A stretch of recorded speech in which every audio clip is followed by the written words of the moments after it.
Hey PrintHustlers, Bruce from Printavo. We are back again with a really great preview of PrintHustlers Conf this year. It's going to be online July 23rd and 24th. We've got our amazing keynote speaker here today joining us for a few minutes, Dr. Sherry Walling. She's just got so much work that I think could be really helpful to our space. So number one, I'm going to link it down below. She's got the entrepreneurial's guide to keeping your shit together, how to run your business without letting it run you, which is such a huge point in our space, especially with small businesses.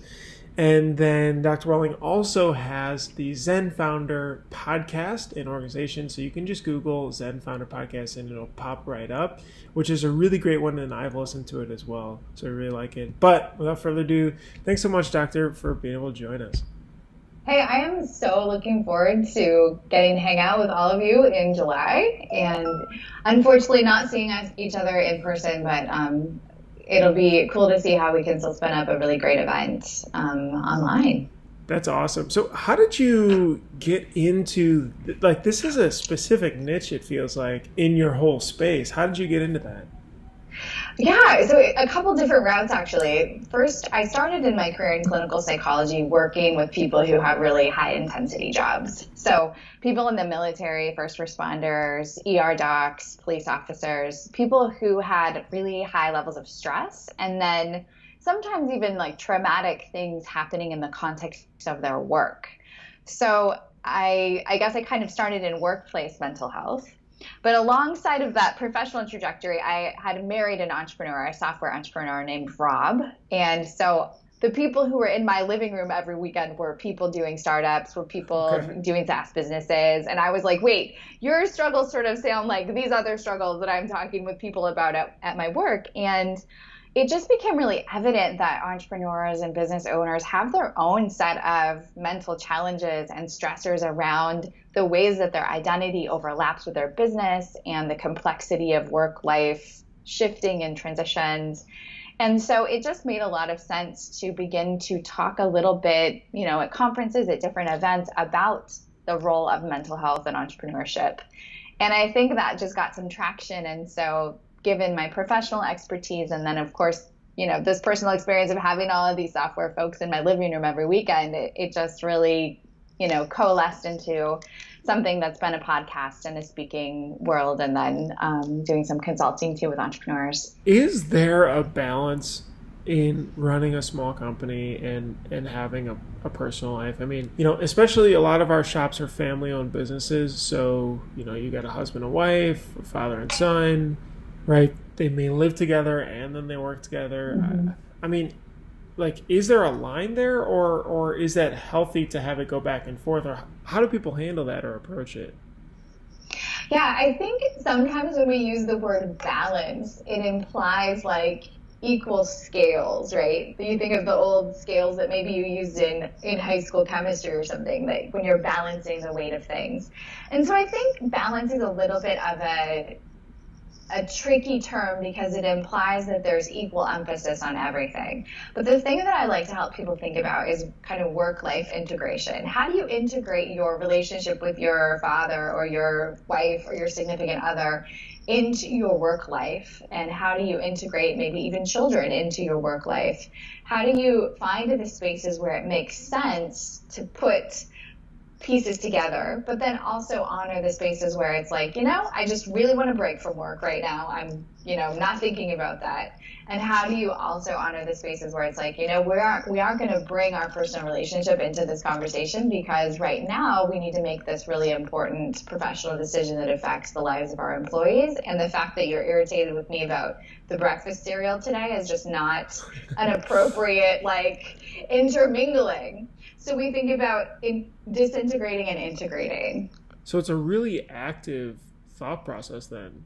Of making sure that I think it's really intentional.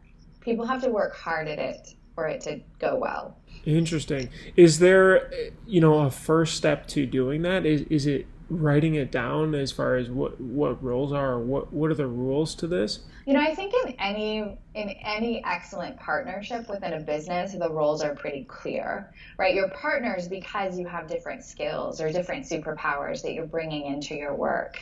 So in some ways, it's helpful to clearly articulate, hey, this is the thing that you're really excellent at. Maybe it's marketing, maybe it's the professional, like public face of the business, and you're really excellent at this other thing. To some extent, it's helpful when people kind of own their superpower and stay in their lanes. Not everybody is that nice and neat in their partnerships, of course. So I think it is helpful in some ways to write it down and to clarify. It's also helpful to clearly articulate the shifts between work relationship and personal relationship. So to say, okay, when we get home, we're going to sit down to dinner, the phones are going away, we're not talking about our next hiring decision. We're going to eat together and talk with our kids about their days and sort of live our life together separately from our professional relationship. Gotcha. You talk about in your book about preventing burnout, depression, isolation. Running a growing company is difficult, as everybody knows, especially with that family dynamic. And there could be kids and everything else that goes into the mix. Let's say it is separate, like, you don't have your wife involved or partner or kids involved in the business, but things are just difficult. A lot of shop owners feel really stuck, or they can't get on top of it, like you talk about. Mm-hmm. What are some things that they could start looking at to make progress towards that? When we talk about burnout prevention, we're not usually talking about items on a to-do list. Mm-hmm. We're really talking about how to make sure that you're spending the vast majority of your time doing things that are meaningful to you. So it becomes this sort of existential discussion of what is most meaningful to you in your business, in your family, in your personal life. And is there a deep mismatch between how you're spending your days and what is actually important? Because that's really the driver of burnout. And so I think the conversation becomes, hey, when you look at all the things on your to-do list that have to do with growing a thriving business, like what really brings you deep joy? What's an interesting problem to solve? What's most meaningful? And give the bulk of your attention and energy and time to those things. And the other things, it's time to, have a conversation about hiring out or minimizing how much interaction you have with the things that just really suck energy from you. Interesting. So it's a focus of like the passion that drove you maybe to the business originally, mm-hmm. but then the business just grew and like a weed kind of. Yeah, it takes over everything. Right.